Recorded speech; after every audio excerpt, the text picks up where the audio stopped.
2,60,00,000 টাকা আত্মসাতের প্রাথমিক সত্যতা পেয়েছে। তারা আমাদের আশার সংবাদ পেয়ে এখান থেকে চলে গেছেন। আমরা তাদের বিরুদ্ধে আমাদের আইন মোতাবেক ব্যবস্থা নেব। আমরা রেজিস্ট্রার মহোদয়ের সাথে কথা বলেছি এবং পরিচালক অর্থ এর সাথেও কথা বলেছি। তো তারা একটা 6 সদস্যের তদন্ত কমিটি গঠন করেছেন এবং সেই তদন্ত কমিটি 1 মাসের মধ্যে রিপোর্ট জমা দিবে বলেছেন। সেই রিপোর্ট অনুযায়ী তারা ব্যবস্থা নেবেন। আর আমরা যেটা ফাইন্ডিংস পেয়েছি, অর্থাৎ যে 2,60,00,000 টাকা আত্মসাতের প্রাথমিক সত্যতা পেয়েছে, সেই অনুযায়ী আমরা আমাদের মতো করে ব্যবস্থা নেব। সে যে টাকা আত্মসাৎ করেছে তার প্রাথমিক সত্যতা পেয়েছি।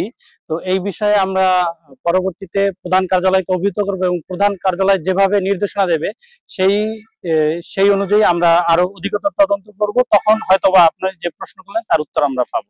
তাদের সাথে আমরা যোগাযোগ করার চেষ্টা করেছি। খুব সম্ভবত তারা আমাদের আশার সংবাদ পেয়ে এখান থেকে চলে গেছেন।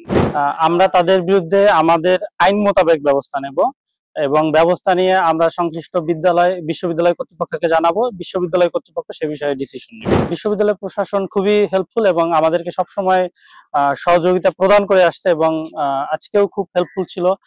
ভিসি স্যার ফোন দিচ্ছেন এবং তিনি কথা বলেছেন। রেজিস্ট্রার স্যারও আমাদেরকে তথ্য দিয়ে সহায়তা করেছেন। এই বিষয়ে তারা খুবই আন্তরিক।